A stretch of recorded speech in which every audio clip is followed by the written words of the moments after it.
महाराष्ट्र के बीजेपी नेता नारायण राणे ने सुशांत सिंह राजपूत और दिशा सालियान की मौत के मामले में उद्धव ठाकरे पर एक बड़ा आरोप लगाया है। उद्धव ठाकरे पर सीधा वार करते हुए उन्होंने इस केस में आदित्य ठाकरे का नाम लिया है।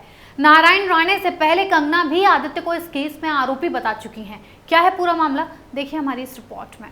सुशांत सिंह मामले में अब तक कोई निष्कर्ष निकलकर सामने नहीं आया है और इस केस को लगभग 4 महीने का वक्त हो चुका है। सीबीआई हमेशा इस बात को कहती है कि जांच अब भी जारी है। सुशांत के फैंस और परिवार वाले सुशांत की आत्महत्या से इनकार कर रहे हैं और मदद की गुहार लगा रहे हैं। इसी बीच महाराष्ट्र के बीजेपी नेता नारायण राणे ने इस मामले में कई चौंकाने वाले खुलासे किए हैं। उनके बयान ने एक बार फिर इस केस को नई दिशा में मोड़ दिया है।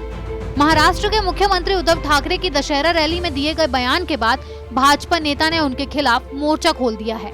महाराष्ट्र के पूर्व मुख्यमंत्री और भाजपा सांसद नारायण राणे ने बड़ा आरोप लगाते हुए कहा, सुशांत और दिशा की आत्महत्या नहीं है, उनकी हत्या हुई है और मौके पर महाराष्ट्र का एक मंत्री भी मौजूद था।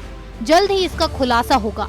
अभिनेता सुशांत सिंह राजपूत आत्महत्या मामले में उद्धव ठाकरे के पुत्र व पर्यटन मंत्री आदित्य ठाकरे का हाथ था।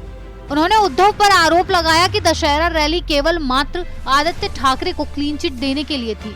नारायण राणे ने उद्धव ठाकरे पर जमकर प्रहार किया। नारायण राणे ने सीधे तौर पर आदित्य राणे का हाथ दोनों ही केसों में बताया है। राणे ने कहा, सुशांत सिंह और दिशा सालियान की आत्महत्या मामले की जांच अभी जारी है, लेकिन उद्धव ठाकरे शक्ति का दुरुपयोग कर अपने बेटे को क्लीन चिट देने में लगे हैं।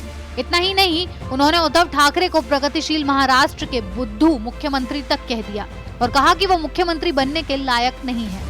भाजपा सांसद नारायण राणे ने उद्धव ठाकरे की बची कुची इज्जत उतारते हुए आगे कहा, उद्धव ठाकरे ने रविवार को दशहरा रैली में सुशांत सिंह मामले में चुप्पी तोड़ते हुए कहा था कि लोगों ने बिहार के बेटे के न्याय के लिए मेरे बेटे मुंबई और मुंबई पुलिस के साथ महाराष्ट्र को बदनाम करने की कोशिश की, पर जल्द ही सच्चाई सामने आ जाएगी कि किसने सुशांत सिंह की हत्या की थी और किसने दिशा सालियान के साथ दुष्कर्म किया था।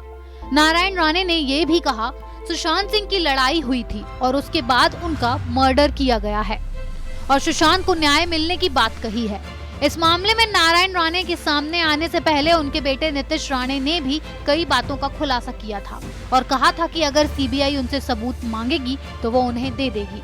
अब वही बयान उनके पिता नारायण राणे ने भी दिया है। नारायण राणे ने उद्धव ठाकरे को मराठा विरोधी बताते हुए कहा, उन्हें डीजीपी, जीएसटी और बजट के बारे में कोई समझ नहीं है। वो बेईमानी कर मुख्यमंत्री बने हैं। अब तक जितने राज्य में मुख्यमंत्री बने हैं, उन्होंने अपने भाषण, कार्यशैली और विचार से महाराष्ट्र का मान बढ़ाया है, लेकिन ठाकरे इसके अपवाद हैं।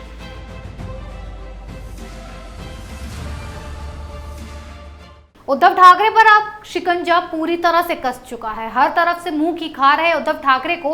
अब आदित्य ठाकरे के लिए बचाव में उतरना पड़ेगा, पर जिस तरह से उद्धव ने अपनी किरकिरी कर रखी है, आदित्य को बचाने के आसार कम नजर आ रहे हैं। अगर आपको हमारा वीडियो पसंद आया हो तो इसे लाइक करें, हमारे चैनल को सब्सक्राइब करें और हाँ, बेल आइकन दबाना ना भूलें ताकि आप तक हमारे वीडियो की नोटिफिकेशन पहुंचती रहे। आप अपना सुझाव हमें कमेंट बॉक्स में दे सकते हैं। हमारे साथ जुड़ने के लिए शुक्रिया।